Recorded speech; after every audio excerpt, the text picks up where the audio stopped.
Seigneur soit avec vous. Évangile de Jésus-Christ selon Saint Jean.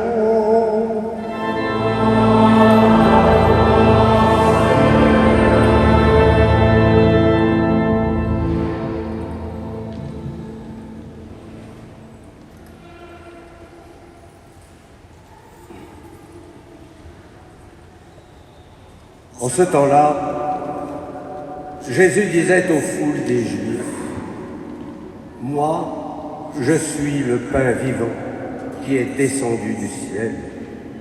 Si quelqu'un mange de ce pain, il vivra éternellement. Le pain que je donnerai, c'est ma chair, donnée pour la vie du monde. » Les Juifs se querellaient entre eux. Comment celui-là peut-il nous donner sa chair à manger? Jésus leur dit alors, « Amen, Amen, je vous le dis. Si vous ne mangez pas la chair du Fils de l'homme, et si vous ne buvez pas son sang, vous n'avez pas la vie en vous. Celui qui mange ma chair et boit mon sang a la vie éternelle. Et moi, je le ressusciterai au dernier jour. En effet, ma chair est la vraie nourriture et mon sang est la vraie boisson. Celui qui mange ma chair et boit mon sang demeure en moi, et moi, je demeure en lui. De même que le Père qui est vivant m'a envoyé, et que moi je vis par le Père, de même celui qui me mange, lui aussi, vivra par moi. Tel est le pain qui est descendu du ciel. Il n'est pas comme celui que les pères ont mangé. Eux, ils sont morts. Celui qui mange ce pain vivra éternellement. Acclamons la parole de Dieu. Louange.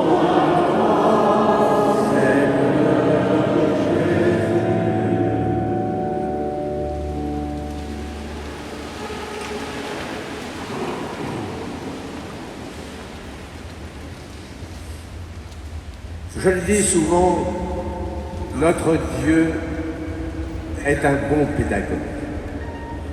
Le livre du Deutéronome en est une bonne illustration. Tout d'abord, la traversée du désert qui nous fait passer par la pauvreté est une façon de nous éprouver et de vérifier notre fidélité. Ensuite, il nous a fait sentir la faim pour grandir, pour faire grandir en nous ce désir d'accueillir tout ce qui sort de la bouche de Dieu. L'épreuve du désir est toujours là. Et j'ai envie de vous poser la question, avons-nous faim et soif de Dieu? Sans doute que le drame de notre société de consommation, c'est qu'elle a étouffé ce désir de Dieu. Et s'il y a, avec ce mot épouvantable, et s'il y a si peu de pratique, c'est que les fidèles, sans doute, ne voient plus les grâces de l'Eucharistie. Vous les voyez puisque vous êtes là. Mais vous savez que le prédicateur, il prêche pour ceux qui sont à l'extérieur, donc ils n'entendent rien. Mais on est là aussi pour prêcher dans le désert.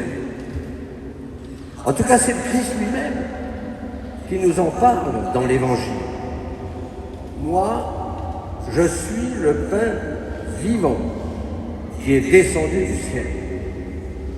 La manne, elle avait préparé les cœurs, mais avec le mystère de l'incarnation, c'est le Fils de Dieu lui-même qui descend du ciel pour nous sauver. Et la formule employée par Jésus, « Je suis », souligne qu'il est bien Dieu, né de Dieu, vrai Dieu. Vrai Dieu pour nous rejoindre et pour combler notre désir. Les psaumes ont chanté ce désir. Rappelez-vous, comme un cerf altéré cherche l'eau vive, ainsi mon âme te cherche, toi mon Dieu. Mon âme a soif du Dieu vivant. Quand le verrai-je face à face? Oui, c'est ce désir qui nous conduit à l'autel du Seigneur. C'est ce désir qui nous fait participer ce matin à l'Eucharistie.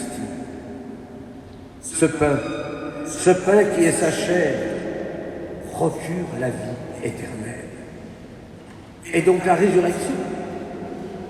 Ainsi, la première grâce de l'Eucharistie, c'est la vie.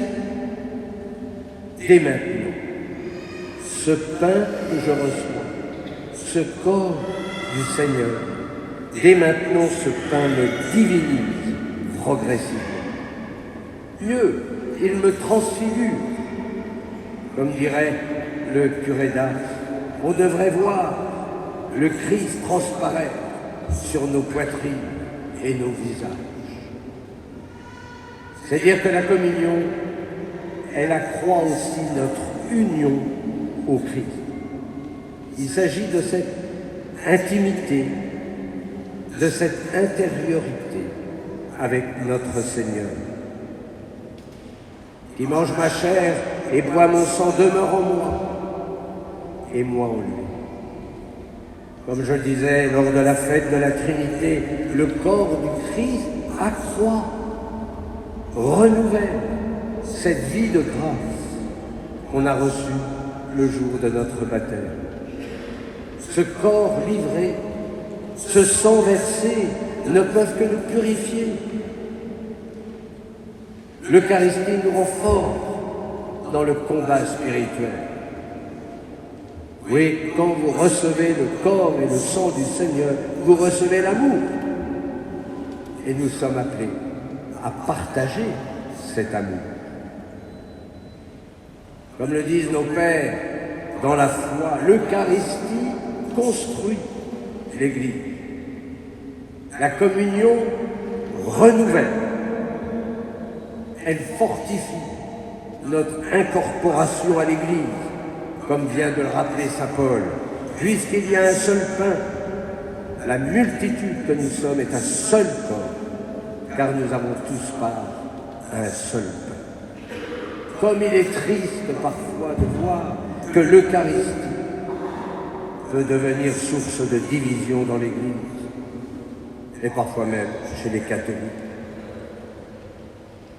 Une liturgie bien célébrée, une communion profonde entre le prêtre et l'assemblée ne peuvent que nourrir nos vies spirituelles.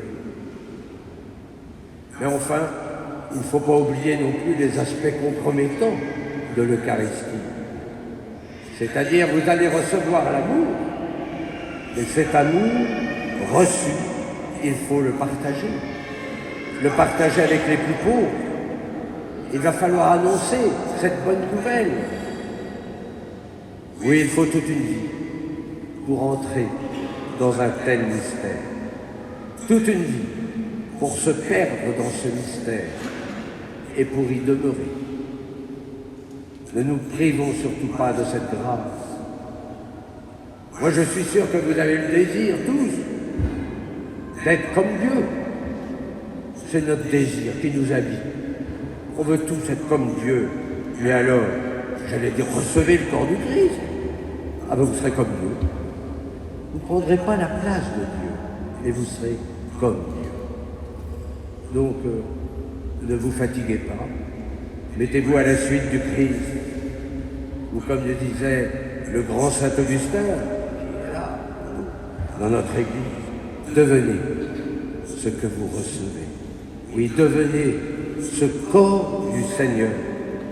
Et si vous êtes vraiment ce corps du Seigneur, alors vous allez rayonner l'amour dans notre monde. Et vous, je suis sûr que vous allez rayonner dans vos camps. Vous allez voir, quand vous dormirez, vous ne verrez rien. Et la nuit, on verra cette lumière apparaître parce que vous serez habité par l'amour. Et ça, c'est ce qu'il y a de plus important. Amen.